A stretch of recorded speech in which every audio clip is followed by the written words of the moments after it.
J'espère que vous allez bien. Je vais corriger les 3 exercices que vous aviez à faire pour aujourd'hui, ou en bref pour jeudi. Donc le premier des 3 exercices, c'est l'exercice 3, dans le chapitre sur les mélanges, donc le chapitre 4. Et on vous dit, le mélange obtenu par dissolution d'un solide dans l'eau est appelé un dissolvant, un soluté, une dissolution ou une solution. Donc la réponse correcte, c'est une solution. Un dissolvant, le dissolvant qu'on peut utiliser nous les filles pour enlever le vernis, au fond on va voir que c'est un solvant. Le soluté, eh bien ça va être le solide qui va se dissoudre dans le solvant. La dissolution, c'est ce qui peut arriver au soluté quand il est dans un solvant. Et donc la solution, c'est bien le nom donné au mélange qui est obtenu par dissolution d'un solide dans l'eau.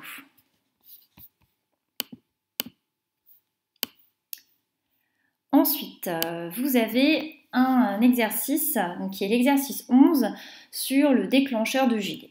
On nous dit qu'un gilet de sauvetage, ça comporte une cartouche de gaz, qui est ici, un gaz comprimé, et quand ce gaz est libéré, il va permettre le gonflage du gilet de sauvetage. Alors comment ça se passe? Le déclencheur de gonflage, c'est constitué d'une pastille de sel, qui est là, qui comprime le ressort ici.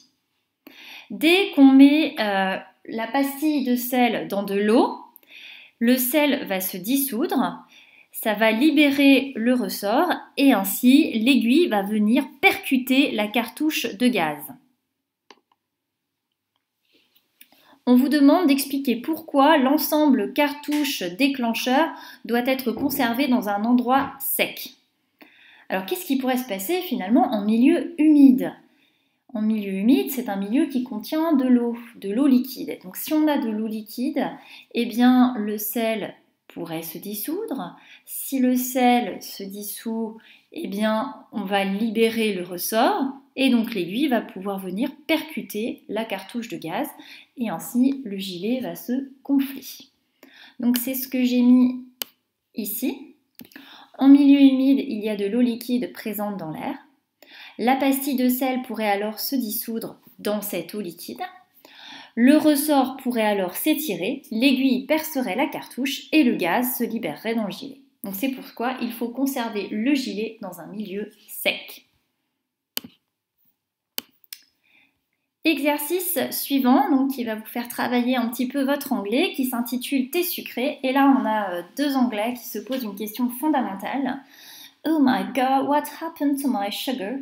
Was it melted or dissolved in the tea? Ce qu'on pourrait traduire par Oh mon Dieu, que est-il arrivé à mon sucre? S'est-il dissous ou a-t-il fondu dans le thé? Et pour répondre à cette question fondamentale, vous avez 2 documents à votre disposition. Le premier qui vous parle de la température de fusion du sucre. Donc la température de fusion, c'est le passage, c'est la température pour laquelle le sucre va passer de l'état solide à l'état liquide. Et vous apprenez que cette température, elle vaut 185 degrés Celsius. Et le document 2 vous apprend des données fondamentales sur la dégustation de différents thés. Le thé vert supérieur, eh bien, il faut le mettre à une température d'eau de 70 degrés Celsius. Le thé vert normal, donc certainement inférieur à 90 degrés Celsius. Et le thé noir, donc il faut le verser dans de l'eau, il faut de l'eau à 95 degrés Celsius pour que le thé noir puisse bien s'infuser. Et là, 3 questions. À une température de 90 degrés Celsius environ, le sucre blanc est à l'état solide, liquide ou gazeux. On a vu dans le document 1 qu'il avait une température de fusion de 185 degrés. Donc, vu qu'on est inférieur à sa température de fusion, le sucre blanc sera à l'état solide.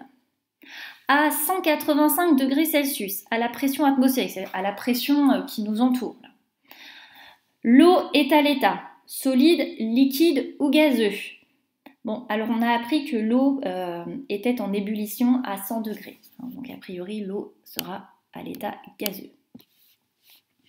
Et quand on ajoute du sucre dans son thé, est-ce que le sucre fond, est-ce que le sucre se dissout ou est-ce que le sucre se vaporise?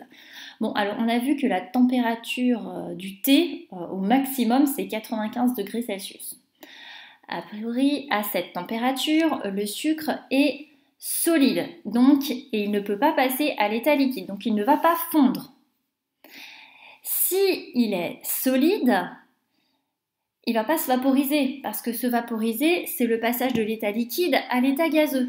Donc forcément, il se dissout.